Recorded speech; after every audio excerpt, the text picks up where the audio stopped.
Junior analyst KMML examination കഴിഞ്ഞു. Mixed response ആണ് കുട്ടികളിൽ നിന്നും കേൾക്കാൻ പറ്റുന്നത്. എന്തൊക്കെ പറഞ്ഞാലും PSC ചോദിച്ചിരിക്കുന്നത് സ്റ്റാൻഡേർഡ് ക്വസ്റ്റ്യൻസ് ആണ്. നല്ല രീതിയിൽ പ്രിപ്പയർ ചെയ്ത കുട്ടിക്ക് മാത്രമേ ഈ എക്സാം ക്രാക്ക് ചെയ്യാൻ പറ്റൂ.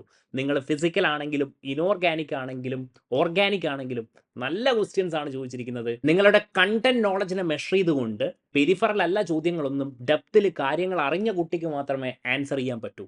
കുറച്ച് ഡെപ്തിൽ ചോദ്യങ്ങൾ ചോദിച്ചതുകൊണ്ട് തന്നെ ടൈം മാനേജ്മെൻറ്റും മേ ബി ഇഷ്യൂ ആയിട്ടുണ്ടാകാം. ഇതൊക്കെ പറയുകയാണെങ്കിൽ പോലും കട്ട് ഓഫിനെ പറ്റിയൊക്കെ നമുക്ക് സംസാരിക്കാം. അതിനു മുൻപായി നമുക്ക് ആദ്യത്തെ ഒരു 20 ക്വസ്റ്റ്യൻസ് നമുക്കൊന്ന് ഡിസ്കസ് ചെയ്ത് നോക്കാം. ഇതിൻ്റെ ഇൻട്രസ്റ്റിംഗ് ആയിട്ടുള്ള കാര്യം എന്താണെന്നറിയോ? നമ്മൾ ക്ലാസ്സിൽ പറഞ്ഞിട്ടുള്ള, നിങ്ങൾക്കറിയാം KMML കോഴ്സൊക്കെ നമ്മൾ ചെയ്തായിരുന്നു. 20 ക്വസ്റ്റ്യനിൽ 20 ക്വസ്റ്റ്യനും ഡയറക്റ്റ് ആയിട്ട് ചോദിച്ചിട്ടുണ്ട്. നമ്മുടെ ക്ലാസ്സുകളിൽ നിന്ന് തന്നെയാണ് ചോദിച്ചത്, ഒരു സംശയമില്ല. ഇങ്ങനെ ഞാൻ പറയുമ്പോൾ ഞാൻ അതിൻ്റെ പ്രൂഫ് നിങ്ങൾക്ക് കാണിച്ചു തരണം അല്ലേ? അല്ലെങ്കിൽ നിങ്ങൾ വിചാരിക്കും വെറുതെ പറയുകയാണെന്ന്. അപ്പോൾ ഓരോ ക്വസ്റ്റ്യൻ ആയിട്ട് നമുക്ക് നോക്കാം. അപ്പോൾ നിങ്ങളൊരു കാര്യം മനസ്സിലാക്കും, 20 ഫസ്റ്റ് ക്വസ്റ്റ്യൻ ഞാൻ ഡിസ്കസ് ചെയ്യുന്നത് വേർഷൻ C ആണ് കേട്ടോ. വേർഷൻ C എന്ന് പറയുന്ന ക്വസ്റ്റ്യൻ പേപ്പറാണ് ഞാൻ ഡിസ്കസ് ചെയ്യുന്നത്. ഈ ക്വസ്റ്റ്യൻ പേപ്പർ ഞാൻ ഗ്രൂപ്പിൽ ഇട്ടേക്കാം, നോക്കിക്കോളൂ. ആദ്യത്തെ ക്വസ്റ്റ്യൻ നോക്കിക്കോളെ. ഇതൊക്കെ കഴിഞ്ഞതിന് ശേഷം നിങ്ങൾ തന്നെ പറയൂ കട്ട് ഓഫ് എത്രയായിരിക്കുമെന്ന്. നമുക്കത് ഡിസ്കസ് ചെയ്യാം. ഫസ്റ്റ് ക്വസ്റ്റ്യൻ എന്താ ചോദിച്ചിരിക്കുന്നത്? ലിമിറ്റിംഗ് റേഷ്യോൻ്റെ ചോദ്യമാണ്. Limiting radius ratio 0.4142 to 0.732. നമ്മൾ പറഞ്ഞിട്ടുള്ള കാര്യമാണ്. ഒക്കെ നമ്മൾ പറഞ്ഞിട്ടുള്ള കാര്യമാണ്. ഇവിടെ നിന്ന് ശരിക്കും നിങ്ങൾ നോക്കുകയാണെങ്കിൽ 0.4142 to 0.732 എന്താണ്? അറേഞ്ച്മെൻറ്റ് ഒക്ടാഹെഡ്രലാണ്. ഒക്ടാഹെഡ്രലാണെങ്കിൽ കോർഡിനേഷൻ നമ്പർ എത്രയായിരിക്കും ഇവിടെ? 6. ആദ്യത്തെ ചോദ്യം ഡയറക്റ്റ് ആണല്ലോ. ഇനി അടുത്ത ചോദ്യം നോക്കിക്കോളെ. എന്താ ചോദിച്ചിരിക്കുന്നത്? Which of the following statements are correct എന്നാണ് ചോദിച്ചിരിക്കുന്നത്. ഒന്നിൽ കൂടുതലാകാം. നോക്കിക്കോ, ഇവിടെ ഇതൊക്കെ നമ്മൾ ക്ലാസ്സിൽ പറഞ്ഞിട്ടുള്ള കാര്യമാണ്. NO N2O ഇതൊക്കെ നമ്മുടെ സിലബസിൽ കൊടുത്തിരിക്കുകയാണ്. സിലബസ് കംപ്ലീറ്റ് ആയിട്ട് പ്രിസൈസ് ആയിട്ട് കവർ ചെയ്തിട്ടുണ്ട്. N2O NO നോക്കി, സെയിം ക്വസ്റ്റ്യൻ ആണ് ചോദിച്ചിരിക്കുന്നത് അല്ലേ? ഭയങ്കര സന്തോഷമുണ്ട്. നമ്മൾ അത്രയും എഫേർട്ട് പുട്ട് ചെയ്തുകൊണ്ട് ഓരോ സെഷൻ എടുക്കുമ്പോഴും കുട്ടികളോട് പറയും ഇതൊക്കെ വരുമെന്ന്. ആ ചോദ്യങ്ങൾ തന്നെയാണ് വന്നിരിക്കുന്നത്. നോക്കി, N2O ഈസ് ന്യൂട്രൽ ഓക്സൈഡ്, ശരിയല്ലേ? യെസ്. ഇനി രണ്ടാമത്തെ കണ്ടോളെ, brown ring test for nitrates. അപ്പോൾ ഇങ്ങനെ കൊടുത്തിട്ടുണ്ട്, FeH2O5 NO2+ഉം H2O5 NO3+ഉം. അപ്പോൾ നോക്കിക്കോ, നമ്മൾ പറഞ്ഞിട്ടുണ്ടടാ, ബ്രൗൺ റിംഗ് ടെസ്റ്റിനെ പറ്റി ഡീറ്റെയിൽഡ് ആയിട്ട് ക്ലാസ് കൊടുത്തിട്ടുണ്ട്, കാര്യങ്ങൾ സംസാരിച്ചിട്ടുണ്ട്. ഇവിടെ ബ്രൗൺ റിംഗ് ടെസ്റ്റും നമ്മൾ പറഞ്ഞിട്ടുണ്ട്. അതും ശരിയാണല്ലോ. അപ്പോൾ ഏതാണ്? ഓപ്ഷൻ B എന്താണ് മക്കളെ? ശരിയാണ്. ഇനി എന്താ ചോദിച്ചിരിക്കുന്നത്? NO is acidic oxide. ഇവിടെ എന്താ പറഞ്ഞിരിക്കുന്നത്? N2Oയും NOയും കണ്ടോ നിങ്ങൾ? എന്താ പറഞ്ഞിരിക്കുന്നത്? ന്യൂട്രലാണ്. അപ്പോൾ എന്താണ്? 3ഉം 4ഉം എന്താടാ? തെറ്റാണ്. അപ്പോൾ 1ഉം 2 എന്താണ്? ശരിയാണ്. ഓപ്ഷൻ A കറക്റ്റ് ആയിട്ടുള്ള ഓപ്ഷനാണ്. അപ്പോൾ നമ്മൾ പറയുന്നത് ഇത് മാത്രമല്ല കേട്ടോ, ഇത് മുഴുവനായിട്ട് നമ്മൾ ഡിസ്കസ് ചെയ്തിട്ടുണ്ട്. നിങ്ങൾ കുറച്ചുകൂടെ ഡെപ്തിൽ ഇറങ്ങി പഠിക്കണം.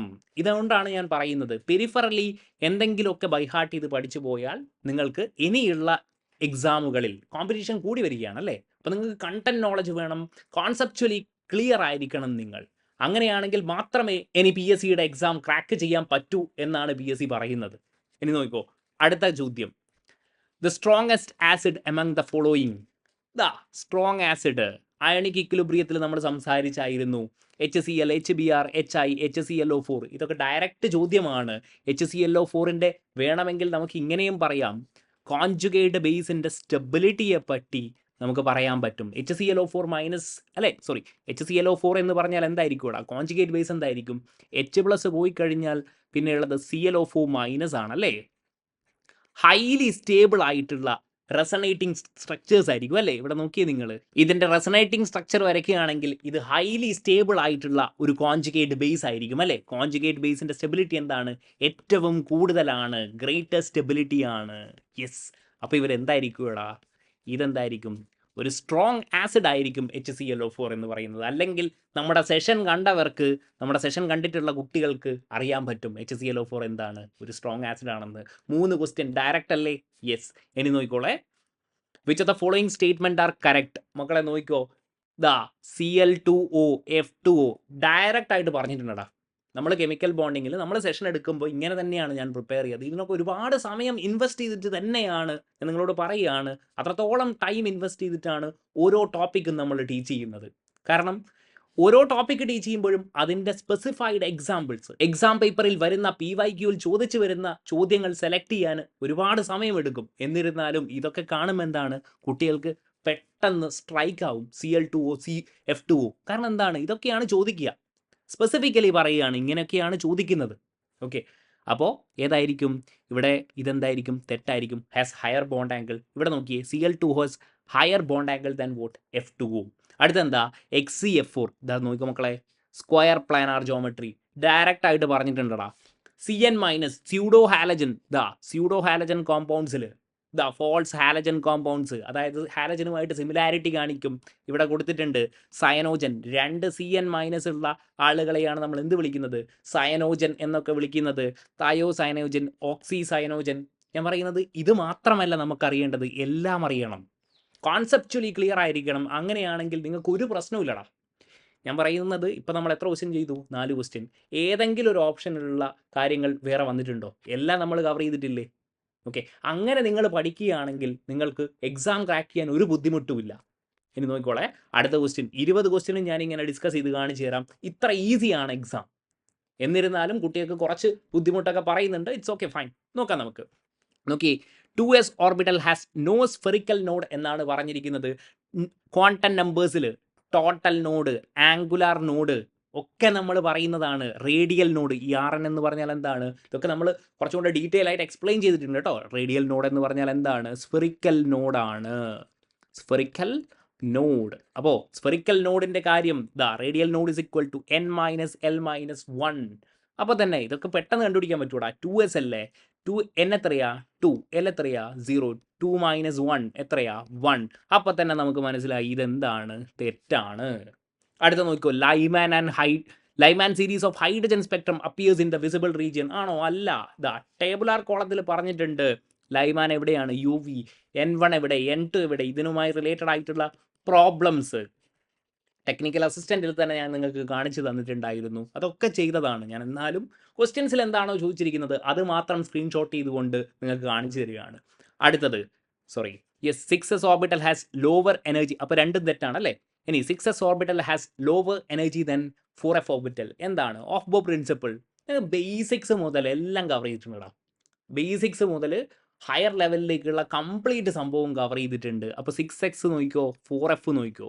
6 + 0 എത്രയാ 6, സോറി 4f ആണ് അല്ലേ. 4 + 3 എന്താണ് 7. അപ്പോൾ n + l വാല്യൂ ചെറിയ വാല്യൂ ആണെങ്കിൽ lower the n plus value lower the energy.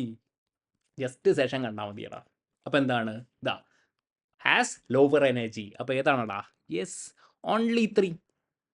Simple അല്ലേ. ഏതെങ്കിലും ഒരു ഓപ്ഷൻ നമ്മൾ പറയാത്തതുണ്ടോ? ഇനി നോക്കിക്കോ, which compound is known as inorganic benzene. നോക്കിയേ, ഇനോർഗാനിക് ബെൻസീൻ്റെ 3 പേരുകൾ, വേറെയുള്ള പേരുകൾ ഏതൊക്കെയാണ്? ബ്രാസിൻ, ബ്രാസോൾ, ഐസോസ്റ്റേഴ്സ് ഓഫ് ബെൻസീൻ. അതിൻ്റെ സ്ട്രക്ചർ എങ്ങനെയാണ് വന്നിരിക്കുന്നത്, അതിൻ്റെ പ്രിപ്പറേഷൻസ് സ്ട്രക്ചേർഡ് ആയിട്ടാണ് പഠിപ്പിച്ചിരിക്കുന്നത്. അതുകൊണ്ടാണ് നമ്മുടെ കുട്ടികൾ സ്കോർ ചെയ്യുന്നത്. ഒരുപാട് കുട്ടികൾ മെസ്സേജ് അയച്ചു, സാറ് പഠിപ്പിച്ചത് തന്നെയാണ് വന്നിരിക്കുന്നത് എന്ന്. ഭയങ്കര സന്തോഷം തോന്നി. കാരണം നമ്മൾ അത്ര എഫേർട്ട് എടുത്തതിൻ്റെ ഒരു റിസൾട്ടാണ് ഇപ്പോൾ വന്നിരിക്കുന്നത്. അപ്പോൾ എന്താടാ ഇവിടെ കൊടുത്തിരിക്കുന്നത്, എന്താ? ബ്രാസിൻ. കാണുമ്പോൾ തന്നെ വളരെ എളുപ്പമാണ് ചോദ്യങ്ങളൊക്കെ. ഓക്കെ, അടുത്തെന്താ? Which set of quantum number is not permitted. എന്താ പറഞ്ഞിരിക്കുന്നത്? ML വാല്യൂ -L2 + L അല്ലേ. ഇവിടെ നോക്കി, L വാല്യൂ ഇവിടെ എത്രയാണ്? 4 ആണ്. അപ്പോൾ ML വാല്യൂ എവിടെ നിന്ന് ഇവിടുത്തെ വരെയാണ്? -L2 + L. അപ്പോൾ ഇതെന്താണ്? Yes, not permitted. Easy. Next one, Born Haber cycle എന്തിനാണ് ചോദിച്ചിരിക്കുന്നത്? നോക്കിയേ, ലാറ്റിസ് എനർജി ആണ്. Lattice energy, from here we can calculate lattice energy. Lattice energy experimentally determine ചെയ്യാൻ പറ്റാത്തൊരു കാര്യമാണ്. അതിനാണ് നമ്മൾ എന്ത് ചെയ്യുന്നത്? ഇത് കണ്ടോ, ബോൺ ഹാബർ സൈക്കിൾ യൂസ് ചെയ്യുന്നത്. അപ്പോൾ ഓപ്ഷൻ ഏതാ? Yes, option A. എത്ര എളുപ്പമായിട്ടാണ് നമുക്ക് 8 ക്വസ്റ്റ്യൻ കിട്ടിയത് അല്ലേ. 9ാമത്തെ question, the colour of KCl crystal when heated in presence of potassium vapour. നോക്കിയേ നിങ്ങൾ, KCl വയലറ്റ്, മെറ്റൽ എക്സസ് ഡിഫക്റ്റിൽ. ഓക്കെ, ഇതൊക്കെ നമ്മൾ എന്ത് ചെയ്തിട്ടുണ്ട്? വീക്ക്ലി എക്സാംസിലും ഇതേ ക്വസ്റ്റ്യൻസ് ഒക്കെ കൊടുത്തിട്ടുണ്ട്. KCl violet, NaCl yellow. അത് തന്നെയല്ലേ ഇവിടെയൊക്കെ ഓപ്ഷനിൽ കാണാൻ പറ്റും. റെഡ് ആണ് കൊടുത്തിരിക്കുന്നത്. LiCl pink. ചോദിച്ചു വരുന്ന ചോദ്യങ്ങളാണ്. LiCl ഒക്കെ പിങ്ക് ഒക്കെ ചോദിക്കുന്നതാണ്.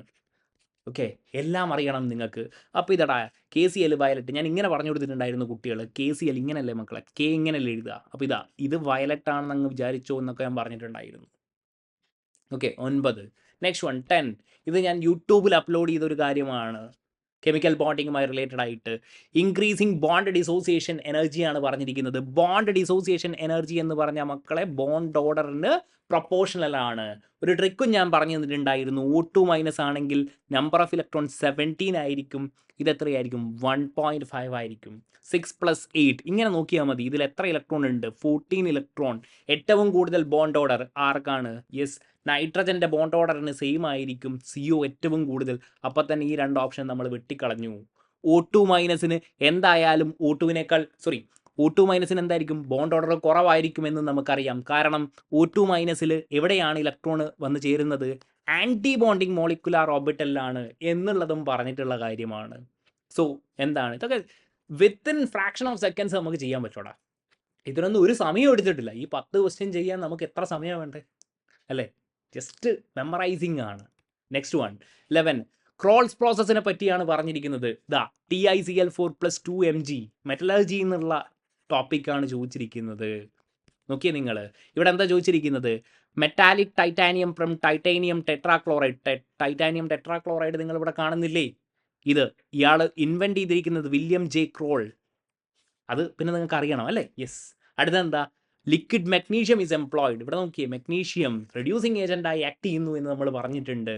അപ്പോൾ എന്താണ്? All of the above 1, 2 and 3. അടുത്ത ക്വസ്റ്റ്യൻ നോക്കിക്കോളൂ. Which process is used for purification of nickel? ഏതാടാ? ഇവിടെ നോക്കിയേ, Mond's process for nickel. Complete കാര്യങ്ങൾ Ni+4CO ഇതിനെന്ത് ചെയ്യുന്നു? ഒരു വോളറ്റൈൽ അൺസ്റ്റേബിൾ കോമ്പൗണ്ട് ആകുന്നു. അതിനെ ഹീറ്റ് ചെയ്യുന്നു. അതിനുശേഷം നമുക്ക് എന്ത് കിട്ടുന്നു? ഹൈലി പ്യൂർ ആയിട്ടുള്ള നിക്കൽ കിട്ടുന്നു. അപ്പോൾ ഏതാണ്? Yes, Mond's process. 12. എന്തെങ്കിലും പ്രശ്നമുണ്ടോ? ഇല്ല. അടുത്ത ചോദ്യം, which of the following complex is significantly showing Jahn Teller distortion? നിങ്ങളുടെ ജോൺ ടെല്ലാർ ഡിസ്റ്റോർഷനെ പറ്റിയിട്ടുള്ള ഒരു വീഡിയോ നിങ്ങൾക്ക് യൂട്യൂബിൽ അവൈലബിൾ ആയിരിക്കും. ഫ്രീ ആണ്. നിങ്ങൾ നോക്കുകയാണെങ്കിൽ അവിടെ ഡയറക്റ്റ്ലി ഞാൻ പറഞ്ഞിട്ടുണ്ട്, അൺസിമെട്രിക്കൽ ഇലക്ട്രോണിക് കോൺഫിഗറേഷൻ ആണെങ്കിൽ ഇവരെന്ത് ചെയ്യും? ജോൺ ടെല്ലാർ ഡിസ്റ്റോർഷൻ കാണിക്കും എന്ന് ഞാൻ പറഞ്ഞിട്ടുണ്ട്. സ്പെസിഫിക്കലി ഇ ജി ഓർബിറ്റലിൽ അൺസിമെട്രിക്കൽ ആണെങ്കിൽ ഇവർ സ്ട്രോങ് ജോൺ ടെല്ലാർ ഡിസ്റ്റോർഷൻ കാണിക്കും എന്നുള്ളതും പറഞ്ഞിട്ടുള്ള കാര്യമാണ്. അപ്പോൾ D9 ഇവിടെ എന്താണ്? Cu2+ അല്ലേ? Cu2+ എന്ന് പറയുമ്പോൾ ഇതൊക്കെ നമ്മൾ എക്സാമിൽ കൊടുത്ത ചോദ്യങ്ങളാണ് കേട്ടോ. Cu2+ എന്ന് പറയുമ്പോൾ എന്തായിരിക്കും? D9 ആയിരിക്കും. D9 ആണെന്ന് പറയുമ്പോൾ this is how D9 looks like. D6 D9 unsymmetrical distribution അല്ലേ? യെസ്. നോക്കിയേ, EG ഓർബിറ്റലിൽ unsymmetrical electronic configuration, Jahn Teller distortion predominant ആയിരിക്കും. വേറെ ഒന്നും നോക്കേണ്ട ആവശ്യമില്ല. ഓപ്ഷൻ എന്തായിരിക്കും? എ. എല്ലാ കോൺഫിഗറേഷനും അതേപോലെ പറഞ്ഞിട്ടുണ്ട് കേട്ടോ. D1 D2 D3 up to D8 D9 എല്ലാം പറഞ്ഞിട്ടുണ്ട്. അതും സിമ്പിളാണ്. അടുത്ത ചോദ്യം, which the following order of ligands in terms of trans effect? നോക്ക്, ട്രാൻസ് എഫക്റ്റിൻ്റെ ഓർഡർ ഡയറക്റ്റ്ലി കൊടുത്തിട്ടുണ്ട്, പഠിക്കാൻ പറഞ്ഞിട്ടുണ്ട് കുട്ടികളെടുത്ത്. നിങ്ങൾ നോക്കി, ഇതൊക്കെ സെഷൻ എടുക്കുമ്പോൾ ഞാൻ മാർക്ക് ചെയ്ത ചോദ്യങ്ങളാണ്. ഇവിടെ നോക്കി, CO CN-, ഇതൊക്കെയാണടാ ചോദിക്കാറ്. COയും CN- ഉണ്ടെങ്കിൽ തന്നെ നിങ്ങൾക്ക് എന്ത് ചെയ്യാൻ പറ്റും? ഈ ഓപ്ഷൻസ്, ഇത് ഞാൻ ഇപ്പം മാർക്ക് ചെയ്തല്ല കേട്ടോ, ഞാൻ സെഷൻ എടുക്കുമ്പോൾ മാർക്ക് ചെയ്ത കാര്യങ്ങളാണ്. അപ്പോൾ നമ്മൾ ആദ്യമേ പറഞ്ഞിട്ടുണ്ടായിരുന്നു 3 ഓപ്ഷനും കട്ട് ചെയ്ത് കളയാം. ഓപ്ഷൻ സി നമുക്ക് കിട്ടും. എന്നിട്ട് നിങ്ങൾ നോക്കിയേ, CO CN NO2-, ജസ്റ്റ് അറിഞ്ഞാൽ മതിയടാ. Cl-, പിന്നെ ഏതാ? Cl-, OH-, അല്ലേ? പിന്നെ H2O. ഏതാ പറയാത്തുള്ളത്? ജസ്റ്റ് നിങ്ങൾ മനസ്സിലാക്കിയിട്ടുണ്ടെങ്കിൽ ആൻസർ കിട്ടും. ഇതിനെയൊക്കെയാണ് ടഫ് എന്നൊക്കെ കുറച്ച് പിള്ളേർ പറയുന്നത്. യെസ്, കുറച്ച് ടഫാണ്. ക്വാളിറ്റേറ്റീവിലും ക്വാണ്ടിറ്റേറ്റീവിലൊക്കെ വരുമ്പോൾ ചെറുതായിട്ട് ടഫ്നെസ് ഉണ്ടാകാം. കെമിസ്ട്രി എല്ലാ ഇറേഴ്സൊക്കെ വരുമ്പോൾ ചെറിയൊരു ബുദ്ധിമുട്ട് അനുഭവപ്പെട്ടിട്ടുണ്ടാകും. എന്നാലും കെമിസ്ട്രിയുമായിട്ട് വരുന്ന ചോദ്യങ്ങൾ കുറച്ച് പ്രശ്നമാണ്. എന്നാലും നിങ്ങൾക്ക് സോർട്ട് ചെയ്യാൻ പറ്റുന്നതാണ്. നിങ്ങൾക്കൊരു കൃത്യമായിട്ടുള്ളൊരു സ്റ്റഡി പ്ലാനും കൃത്യമായിട്ടുള്ള ഗൈഡൻസും ഉണ്ടെങ്കിൽ വളരെ എളുപ്പത്തിൽ ക്രാക്ക് ചെയ്യാൻ പറ്റൂടാ. ഇനിയും എക്സാംസ് വരാനുണ്ട്. കേരാഫെഡിൻ്റെ എക്സാം വരാനുണ്ട്, ഫിംഗർ പ്രിൻ്റ് വരാനുണ്ട്, ജൂനിയർ കെമിസ്റ്റ് വരാനുണ്ട്, HSAയുടെ എക്സാം വരാനുണ്ട്, പിന്നെ KVS PGT വരാനുണ്ട്. ഇതിനൊക്കെ കെമിസ്ട്രി തന്നെയാണ് നിങ്ങളുടെ ബേസ്. നിങ്ങൾ കൃത്യമായി പഠിക്കുകയാണെങ്കിൽ നമ്മൾ ഈ എക്സാം ഒക്കെ കഴിയുമ്പോഴും നമ്മൾ എന്ത് ചെയ്യും? ഡിസ്കസ് ചെയ്യും. ഇതേപോലെ നിങ്ങൾക്ക് ഞാൻ കാണിച്ചു തരും. ഞങ്ങൾ പറഞ്ഞ ക്വസ്റ്റ്യൻസ്, നമ്മൾ പറഞ്ഞ ക്വസ്റ്റ്യൻസ് എന്ന് പറഞ്ഞിട്ട് കൃത്യമായി എക്സ്പ്ലെയിൻ ചെയ്ത് കാണിച്ചു തരും. ഇത് കൂടാതെ തന്നെ ഞാൻ എന്ത് ചെയ്യുന്നുണ്ട്? യൂട്യൂബിൽ നിങ്ങൾക്ക് ഹെൽപ്ഫുൾ ആവുന്ന സീരീസും ഞാൻ സ്റ്റാർട്ട് ചെയ്തിട്ടുണ്ട്. ഓഫ് കോഴ്സ് നമ്മുടെ കോഴ്സ് പ്രീമിയം കോഴ്സസും നിങ്ങൾക്ക് അവൈലബിൾ ആണ്. വളരെ കുറഞ്ഞ ഫീസിൽ നിങ്ങൾക്ക് ആക്സസിബിൾ ആവുന്ന രീതിയിൽ തന്നെയാണ് അത് സ്ട്രക്ചർ ചെയ്ത് വെച്ചിരിക്കുന്നത്. അത്രയും ഹെൽപ്ഫുൾ ആവുന്ന രീതിയിൽ തന്നെയാണ് കോഴ്സ് സ്ട്രക്ചർ ചെയ്തിരിക്കുന്നത്. അത്രയും ടൈം ഇൻവെസ്റ്റ് ചെയ്തിട്ടുണ്ട്. അതുകൊണ്ടാണ് ഇത്ര കോൺഫിഡൻ്റ് ആയിട്ട് പറയാൻ പറ്റുന്നത്. മനസ്സിലായില്ലേ? നെക്സ്റ്റ് ക്വസ്റ്റ്യൻ നോക്കിക്കോ. The metal present in carboxy peptidase A. Carboxy peptidase മാത്രമല്ല നമ്മൾ ഡിസ്കസ് ചെയ്തത് മുഴുവൻ ഡിസ്കസ് ചെയ്തിട്ടുണ്ട്. ഏത് ക്വസ്റ്റ്യൻ വന്നാലും PS ഏത് ക്വസ്റ്റ്യൻ ചോദിച്ചാലും കൃത്യമായിട്ട് നമുക്ക് പറയാൻ പറ്റും. കാരണം എല്ലാം കവർ ചെയ്തിട്ടുണ്ട്. സിലബസിൽ എന്ത് കൊടുത്തിട്ടുണ്ടോ കവർ ചെയ്തിട്ടുണ്ട്.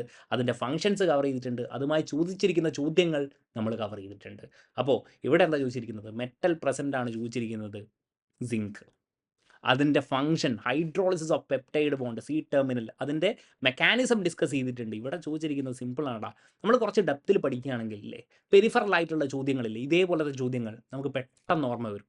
അപ്പോൾ ഇപ്പം നോക്കിയ 15 ക്വസ്റ്റ്യൻ 15 നമുക്ക് കിട്ടി. അപ്പോൾ നിങ്ങളൊരു കാര്യം ആലോചിച്ച് നോക്ക്. നിങ്ങൾ എക്സാം ഹാളിൽ പോയിരിക്കുകയാണ്, 15 ക്വസ്റ്റ്യൻ ഇതൊക്കെ നിങ്ങൾ പഠിച്ചു പോയതാണ്. അങ്ങനെയാണെങ്കിൽ 15 ക്വസ്റ്റ്യൻ നിങ്ങൾ മാർക്ക് ചെയ്തു. ഇനിയുള്ള 5 ക്വസ്റ്റ്യനും അതുപോലെ തന്നെയാണ് കേട്ടോ. അപ്പോൾ നിങ്ങൾക്ക് കിട്ടുന്ന ഒരു കോൺഫിഡൻസ് ഉണ്ട്. അപ്പോൾ 20 ക്വസ്റ്റ്യനിൽ 20 ക്വസ്റ്റ്യൻ നിങ്ങൾ മാർക്ക് ചെയ്ത് കഴിഞ്ഞാൽ പിന്നെ നിങ്ങൾക്ക് കട്ട് ഓഫ് വരുന്നത് ഇപ്പോൾ സയൻറ്റിഫിക് ഓഫീസർ കെമിസ്ട്രി ഒക്കെ കട്ട് ഓഫ് വന്നത് എത്രയാണ്? 60. അത്രയൊക്കെ തന്നെ ഈ കട്ട് ഓഫും വരും. കാരണം ക്വസ്റ്റ്യൻസ് കുറച്ച് സ്റ്റാൻഡേർഡ് ഉണ്ടായിരുന്നു. അപ്പോൾ എത്രയാണ് കട്ട് ഓഫ്? എക്സ്പെക്ട് ചെയ്യുന്ന ഒരു കട്ട് ഓഫ് 60 to 65 ആയിരിക്കും. 70 ഒന്നും പോകത്തില്ല എന്നാണ് ഞാൻ മനസ്സിലാക്കുന്നത്. കാരണം കുറച്ച് കുട്ടികൾക്കെങ്കിലും ഇതൊക്കെ ടഫായിരുന്നു. 60 to 65 ഒക്കെ കട്ട് ഓഫ് വരും. അപ്പോൾ 20 ക്വസ്റ്റ്യനിൽ 20 ക്വസ്റ്റ്യൻ നിങ്ങൾ കറക്റ്റ് ചെയ്യുകയാണെങ്കിൽ ബാക്കിയുള്ള 80 ക്വസ്റ്റ്യനിൽ നിന്ന് 40 ക്വസ്റ്റ്യൻ കറക്റ്റ് ചെയ്താൽ പോലും നിങ്ങൾക്ക് ഈസി ആയിട്ട് കയറി പോകാൻ പറ്റും. How you start the exam matters. നിങ്ങളൊരു 20 ക്വസ്റ്റ്യൻ കറക്റ്റ് ആൻസർ ചെയ്തുകൊണ്ട് എക്സാം തുടങ്ങിക്കഴിഞ്ഞാൽ ഓട്ടോമാറ്റിക്കലി നിങ്ങളുടെ ബ്രെയിൻ എന്ത് ചെയ്യും? ബാക്കിയുള്ള ക്വസ്റ്റ്യൻസ് ഒന്ന് സോൾവ് ചെയ്യാൻ പറ്റും. തെർമോഡൈനാമിക്സിലൊക്കെ ഡിഫിക്കൽട്ടായിട്ടുള്ള ചോദ്യങ്ങളുണ്ട്, പക്ഷേ അതൊക്കെ ഞാൻ പറഞ്ഞു കൊടുത്തിട്ടുണ്ട്. കാണിച്ചു തരാം കേട്ടോ, ഒന്നും വിഷയമുള്ള കാര്യമല്ല. നോക്കിക്കോ. 16. What is oxidation state of iron in hemoglobin when oxygen is not bound? അതിനെയാണ് ഡിയോക്സി ഹീമോഗ്ലോബിൻ. ഓക്സിജൻ ബൗണ്ട് ആണെങ്കിൽ ഓക്സി ഹീമോഗ്ലോബിൻ. Fe2+ എന്താ? D6. രണ്ടിലും എന്ത് തന്നെയാണ്? Fe2+. D6 കോൺഫിഗറേഷൻ തന്നെയാണ്. +2 ഓക്സിഡേഷൻ സ്റ്റേറ്റ് പറഞ്ഞിട്ടില്ലേ? ഇതാ ഇവിടെ വീക്ക് ഫീൽഡ് ആണ്, ഇവിടെ സ്ട്രോങ് ഫീൽഡ് ആണ്. ഇതിൻ്റെ CFSE കൂടെ നമ്മൾ കാൽക്കുലേറ്റ് ചെയ്ത് വെച്ചിട്ടുണ്ട്. എവിടെ നിന്നും ചോദ്യം ചോദിച്ചോട്ടെ, ആൻസർ ചെയ്യാൻ പറ്റും. +2. 17. The geometrical shape of tetracyanonickelate. ഇതൊക്കെ എപ്പോഴും ചോദിക്കുന്ന ചോദ്യമാണ്. ടെട്രാസയനോനിക്കലേറ്റും അതേപോലെ Ni, ഇതിൻ്റെ വീക്ക് ഫീൽഡിൻ്റെ കാര്യം, NiCl4 2- രണ്ടും സോൾവ് ചെയ്തിട്ടുണ്ടായിരുന്നു. ഇതാ സ്ക്വയർ പ്ലാനാർ. ഒന്നും ചെയ്യാനില്ല, ജസ്റ്റ് കണ്ടാൽ മതി ലെക്ചേഴ്സ്. അടുത്ത ക്വസ്റ്റ്യൻ നോക്കിയേ. The electrogenic activity of sodium potassium pump. ഇത് അവിടെ പറഞ്ഞിട്ടുണ്ട്. കംപ്ലീറ്റ് കളർഫുൾ പിക്ചറൊക്കെ കൊടുത്ത് അതിൻ്റെ മെക്കാനിസവും ഡിസ്കസ് ചെയ്തിട്ടുണ്ടായിരുന്നു. അത് ഞാനിവിടെ കൊടുത്തിട്ടില്ല. ഇപ്പോൾ ഇതാ ഇവിടെ low concentration, high concentration sodium potassium pump എങ്ങനെ വർക്ക് ചെയ്യുന്നു. ഇവിടെ ഇതാ 3 സോഡിയം എന്ത് ചെയ്യുന്നു? പുറത്തേക്ക് പോകുന്നു. 2 K+ എന്ത് ചെയ്യുന്നു? ഉള്ളിലേക്ക് വരുന്നു. ഇത് ഔട്ട്സൈഡ് ഓഫ് ദ സെല്ലിലേക്കാണ് പോകുന്നത്. 3Na+ അല്ലേ? ഔട്ട്സൈഡ് ആണ്. ഇതെന്താണ്? ഇൻസൈഡ് ആണ്. അങ്ങനെയാണെങ്കിൽ ഒരു പ്ലസ് ചാർജ് അങ്ങോട്ട് പോവുകയാണ് അല്ലേ? അങ്ങനെയാണെങ്കിൽ ഇൻസൈഡ് ഓഫ് ദ സെൽ ഇതെന്താണ്? ഇൻസൈഡ് ആണ് അല്ലേ? അങ്ങനെയാണെങ്കിൽ ഇവിടെ എന്തായിരിക്കും? ഒരു പോസിറ്റീവ് ചാർജിന് ചെറിയൊരു ഡിഫറൻസ് ഉള്ള പോലെ നിങ്ങൾക്ക് ഫീൽ ചെയ്യുന്നില്ലേ? അങ്ങനെയാണെങ്കിൽ ഇവിടെ എന്തായിരിക്കും? ഇവിടെ നെഗറ്റീവ് പൊട്ടൻഷ്യൽ ആയിരിക്കും. ഇത് മനസ്സിലാക്കാൻ എന്താ ബുദ്ധിമുട്ട്? The development of negative potential inside the cell. Option എന്തായിരിക്കും? എ. പറഞ്ഞിട്ടുള്ള കാര്യമാണോടാ. 19. The chelating agent used for iron toxicity. മക്കളെ ഞാൻ പറഞ്ഞിട്ടുണ്ടായിരുന്നു, നമ്മുടെ വാട്സപ്പ് ഗ്രൂപ്പിൽ ഞാൻ പറഞ്ഞിട്ടുണ്ടായിരുന്നു, നമ്മുടെ പ്രീവിയസ് ഇയർ ക്വസ്റ്റ്യൻ പേപ്പർ നോക്കിയിട്ടേ നിങ്ങൾ പോകാൻ പാടുള്ളൂ എന്ന്. ഡയറക്റ്റ് ആയിട്ട് ചോദിച്ചിട്ടുണ്ട്. നോക്കിയേ. The excess of copper and iron ഏതൊക്കെയാണ് പറയുന്നത്? ഡി പെൻസിലമൈൻ, ഡെസ്ഫെറോക്സമൈൻ എന്നൊക്കെയുള്ള ഓപ്ഷൻസ് ആണ്. ഇത് രണ്ടും ഒന്ന് തന്നെയാണ് കേട്ടോ. ഡെഫ്രോക്സമൈനും ഡെസ്ഫെറിയോക്സിയമും എന്താണ്? ഒന്ന് തന്നെയാണ്. ഇവിടെ പെൻസിലമൈനും കൂടെ കൊടുത്തിട്ടുണ്ട്. പക്ഷേ മോസ്റ്റ് സ്യൂട്ടബിൾ എനിക്ക് തോന്നുന്നത് ഓപ്ഷൻ ഡി വരും എന്നുള്ളത് തന്നെയാണ്. ബട്ട് നമുക്ക് PSCയുടെ ആൻസർ കീയിലേക്ക് വെയിറ്റ് ചെയ്യാം. ഞാൻ കുറച്ചെങ്കിലും ക്വസ്റ്റ്യൻസ് നിങ്ങളോട് ഡിസ്കസ് ചെയ്യാം എന്ന് വിചാരിച്ചിട്ട് പറയുകയാണ്. ആൻസർ കീ ഒന്നും ഇതുവരെ വന്നിട്ടേ ഇല്ല. ഞാൻ ജസ്റ്റ് ഒന്ന് ഇതൊക്കെ ഒന്ന് ബ്രീഫ് ചെയ്ത് പറഞ്ഞു പോവുകയാണ്. ഓക്കെ, ഇതിലൊന്നും ഒരുപാടൊന്നും ഡിസ്കസ് ചെയ്യേണ്ട ആവശ്യമൊന്നുമില്ല. ഡയറക്റ്റ് ക്വസ്റ്റ്യൻസും കുറേയൊക്കെ വന്നിട്ടുണ്ട്. ഇതൊക്കെ സോൾവ് ചെയ്യുകയാണെങ്കിൽ എല്ലാം അങ്ങനെ തന്നെയാണ് വന്നിരിക്കുന്നത്. നോക്കി, CFSE ചോദിച്ചിരിക്കുന്നത് എന്താ? ദാ ഒക്ടാഹെഡ്രൽ കോംപ്ലക്സിൽ നമ്മൾ D6ൻ്റെ ഒക്കെയാണ്. നമ്മൾ കോംപ്ലിക്കേറ്റഡ് ആയിട്ടുള്ള കാര്യമാണ് എപ്പോഴും പിള്ളേരെ കൊണ്ട് ചെയ്യിപ്പിക്കുന്നത്. അങ്ങനെയാണെങ്കിൽ ഈസി വന്നാൽ എളുപ്പമാണ്. ഇവിടെ ഇത് കണ്ടോ, -0.4 N T2G, T2Gയിലുള്ള ഇലക്ട്രോൺസ് +0.6 NEG പ്ലസ് എന്താണ്? Pairing energy. അപ്പോൾ D5 എന്താണെടാ, പെയറിംഗ് എനർജി ഉണ്ടാവില്ല. Fe3+ എന്ന് പറഞ്ഞാൽ എന്താ? D5 പെയറിംഗ് എനർജി ഉണ്ടാവുമോ? ഇല്ല. കാരണം ഇങ്ങനെയാണ് T2G 1 2 3 4 5 അല്ലേ? അപ്പോൾ ഇവിടെ നിങ്ങൾ പുട്ട് ചെയ്തോളൂ. -0.4 ഇൻറ്റു എന്തായിരിക്കും 3 പ്ലസ് 0.6 ഇൻറ്റു 2 എത്ര വരുവാടാ? 0 വരും അല്ലേ? ഓപ്ഷൻ എന്ത് വരുവാടാ? Option B. അപ്പം ഞാൻ പറയുന്നത് 20 ക്വസ്റ്റ്യനിൽ ആദ്യത്തെ 20 ക്വസ്റ്റ്യൻ ഞാൻ ഡിസ്കസ് ചെയ്യാമെന്ന് വിചാരിച്ചു. 20 ക്വസ്റ്റ്യൻ ഞാൻ എക്സാം ഹാളിൽ ഇരുന്നപ്പോൾ 20 ക്വസ്റ്റ്യനിൽ 20 ക്വസ്റ്റ്യനും നമ്മൾ പഠിപ്പിച്ച് തന്നെയാണ്. എക്സാക്റ്റ് ഒരു ഓപ്ഷൻ പോലും ഇല്ല. 1 2 3 കംപ്ലീറ്റ്. ഓക്കെ, അപ്പോൾ നിങ്ങളൊന്ന് ആലോചിച്ച് നോക്കി. ഇങ്ങനെ നിങ്ങൾ കുറച്ചുകൂടെ സിസ്റ്റമാറ്റിക്കായി ഗൈഡ് ചെയ്യാൻ ഒരാളുണ്ടെങ്കിൽ, കൃത്യമായിട്ട് പറഞ്ഞു തരികയാണെങ്കിൽ, നിങ്ങൾക്ക് പഠിക്കാൻ താല്പര്യമുണ്ടെങ്കിൽ എളുപ്പമാണല്ലോ. നിങ്ങളുടെ ജോലി പെട്ടെന്ന് കിട്ടും. ഇനിയുള്ള എക്സാംസൊക്കെ കുറച്ചും കൂടെ സമയമുണ്ട് നമുക്കല്ലേ. ഫിംഗർ പ്രിൻ്റ് ആണെങ്കിലും ജൂനിയർ കെമിസ്റ്റ് ആണെങ്കിലും 6 to 8 months ഉണ്ട് നമുക്ക്. നിങ്ങൾക്ക് താല്പര്യമുണ്ടെങ്കിൽ, നിങ്ങൾ പഠിക്കാൻ തയ്യാറാണെങ്കിൽ നിങ്ങൾക്ക് എക്സാം ക്രാക്ക് ചെയ്യാൻ പറ്റും എന്നുള്ളത് 100% ഉറപ്പാണ്. അപ്പോൾ ബാക്കിയുള്ള ക്വസ്റ്റ്യൻസും കൂടെ ഞാൻ എത്രയും പെട്ടെന്ന് തന്നെ ഡിസ്കസ് ചെയ്യാം. ഞാൻ കുറച്ച് ക്വസ്റ്റ്യൻസ് ആദ്യം എടുത്തതേ ഉള്ളൂ. ഫസ്റ്റ് 20 ക്വസ്റ്റ്യൻ നമുക്ക് സീരീസ് ആയിട്ട് തന്നെ പോകാം. ഇവിടുന്നൊന്നും ഞാൻ എടുക്കുന്നില്ല. അപ്പോൾ നിങ്ങൾക്ക് ബുദ്ധിമുട്ടായിരിക്കും. ഇനി വരുന്ന എക്സാമുകളിലും നിങ്ങൾക്ക് 30ാമത്തെ ക്വസ്റ്റ്യൻ എവിടെയാണ് എന്ന് കാണുമ്പോൾ നിങ്ങൾക്ക് രണ്ടാമത്തെ പാർട്ട് എടുത്തിട്ട് നിങ്ങൾക്ക് കാണാൻ പറ്റും. അപ്പോൾ ഞാൻ പാർട്ട് 1 പാർട്ട് 2 എന്നൊക്കെ പറഞ്ഞിട്ട് ഞാൻ അപ്ലോഡ് ചെയ്തേക്കാം. നോക്കിക്കോളൂ. ഇൻട്രസ്റ്റിംഗ് ആയിട്ടുള്ള ക്വസ്റ്റ്യൻസ് ആണ് ചോദിച്ചിരിക്കുന്നത്. അപ്പോൾ കട്ട് ഓഫ് എന്നാലും ഞാൻ എക്സ്പെക്ട് ചെയ്യുന്നത് ഒരു 60 to 65 ആണ്. നല്ല രീതിയിൽ തന്നെ നമ്മുടെ കുട്ടികളൊക്കെ അറ്റംപ്റ്റ് ചെയ്തിട്ടുണ്ട്. സന്തോഷം തന്നെ. എന്തായാലും ബാക്കിയുള്ള ക്വസ്റ്റ്യൻസും നമ്മൾ പെട്ടെന്ന് തന്നെ കവർ ചെയ്യുന്നതായിരിക്കും. ചാനലൊന്ന് സബ്സ്ക്രൈബ് ചെയ്തിട്ടേക്കടാ. ഇന്നും ഒരു കമൻറ്റ് ഞാൻ കണ്ടു. ഒരു കുട്ടി പറഞ്ഞതാണ്, ഇന്നലെയാണ് ഞാൻ ചാനൽ കണ്ടത്, അല്ലെങ്കിൽ ഞാൻ ജോയിൻ ചെയ്തതിനെ എന്നൊക്കെ പറഞ്ഞുകൊണ്ട്. അപ്പോൾ ഒരുപാട് കുട്ടിയൊക്കെ അറിയത്തില്ല നമ്മുടെ ചാനലിനെ പറ്റി. സോ നിങ്ങളുടെ ഫ്രണ്ട്സിനും ഒന്ന് ഷെയർ ചെയ്ത് കൊടുക്കുക. Thank you guys, all the best.